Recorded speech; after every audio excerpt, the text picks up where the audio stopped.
ক্ষেত্ৰী আঞ্চলিক সদৌ অসম ছাত্ৰ সন্থাৰ উদ্যোগত অভিনন্দন অনুষ্ঠান 55 গৰাকীকৈ কৃতি শিক্ষাৰ্থীক অভিনন্দন আছৰ বিশেষকৈ SSLC আৰু HS উত্তীৰ্ণ শিক্ষাৰ্থীক এদৰে অভিনন্দন জনাই এই অনুষ্ঠানত উপস্থিত থাকে আছুৰ শিক্ষা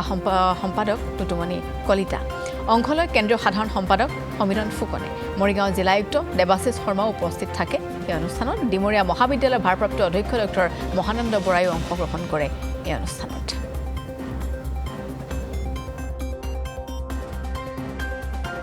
সন্থাৰ এখন নৱগঠিত আঞ্চলিক ছাত্ৰ সন্থা ক্ষেত্ৰীয় আঞ্চলিক ছাত্ৰ সন্থা আৰু সদৌ অসম ছাত্ৰ সন্থাই প্ৰত্যেক বছৰে অনুষ্ঠিত কৰা যি আমাৰ বিশেষ অভিনন্দন অনুষ্ঠান প্ৰত্যেক বছৰে হাইস্কুল শিক্ষান্ত পৰীক্ষা আৰু উচ্চতৰ মাধ্যমিক চূড়ান্ত পৰীক্ষাত উত্তীৰ্ণ হোৱা শিক্ষাৰ্থীসকলক অভিনন্দন জনোৱাৰ মানসে এই অনুষ্ঠানটো প্ৰত্যেকখন জিলা শাখা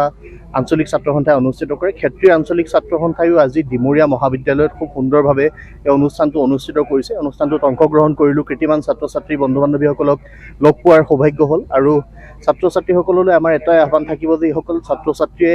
নিজৰ অধ্যৱসায়ৰ যোগেদি নিজকে এটা সুকীয়া পৰিচয় দিবৰ কাৰণে সক্ষম হ'ল কৃতিমান ছাত্ৰ বা ছাত্ৰী হিচাপে তেওঁলোকে যাতে সমাজ আৰু তেওঁলোকৰ শিক্ষা গোটেই বিষয়সমূহক লৈ আগবাঢ়ি যায় অসমৰ জাতীয় জীৱনৰ প্ৰতি দায়বদ্ধ হৈ যাতে তেওঁলোকে আহিব লগা দিনত দায়িত্ব পালন কৰে প্ৰত্যেকে নিজৰ কৰ্তব্য নিজক প্ৰতিষ্ঠা কৰাৰ যাত্ৰাটো খুব সুন্দৰভাৱে আগবাঢ়ি যাওক তাৰ বাবে আমি শুভকামনা জ্ঞাপন কৰিছোঁ আজি ডিমৰীয়া আঞ্চলিক ছাত্ৰ সন্থাৰ দ্বাৰা আয়োজিত এই অভিনন্দন অনুষ্ঠানত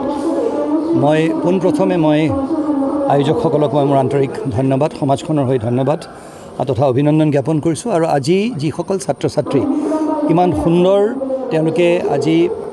ভাৱে উত্তীৰ্ণ হৈ আজি তেওঁলোকে ইমান সুন্দৰ পাৰ্চেণ্টেজ পাইছে আজি তেওঁলোকৰ এটা উজ্জ্বল ভৱিষ্যতৰ কামনা কৰিছোঁ তেওঁলোকক আন্তৰিক ধন্যবাদ জনাইছোঁ আন্তৰিক অভিনন্দন জনাইছোঁ আৰু ঈশ্বৰৰ ওচৰত এই প্ৰাৰ্থনা কৰিছোঁ যাতে এই আমাৰ ভৱিষ্যতৰ নাগৰিক যিসকল আছে আজি এনেধৰণৰ এটা সুন্দৰ অনুষ্ঠানত তেওঁলোকে পঢ়া শুনা কৰাৰ তেওঁলোকে যি সুযোগ পাইছে সেই সুযোগ যাতে তেওঁলোকে পূৰ্ণৰূপে যাতে যিখিনি অভিভাৱকসকলে শিক্ষকসকলে শিকাইছে সেইখিনি আয়ত্ব কৰি এজন সুনাগৰিক হোৱাৰ বাবে যিখিনি আয়ত্ব কৰিব লাগে সেইখিনি কৰে আৰু আজি মই মোৰ ভাষণত এষাৰ কথা কৈছোঁ যে জীৱনৰ সদায় সেই যোনবোৰ স্থান আমি যোনবোৰ লক্ষ্যত আমি উপনীত হ'ব বিচাৰোঁ তাৰ বাবে আমি কষ্ট কৰিব লাগিব অকল লক্ষ্য থাকিলেই নহ'ব তাৰ বাবে কষ্ট কৰিব লাগিব লক্ষ্য খুব ডাঙৰ থাকি খুব ভাল লক্ষ্য থাকি যদি তাৰ বাবে আমি কষ্ট নকৰোঁ তেতিয়াহ'লে কিন্তু সেই লক্ষ্যত আমি উপনীত হ'ব নোৱাৰোঁ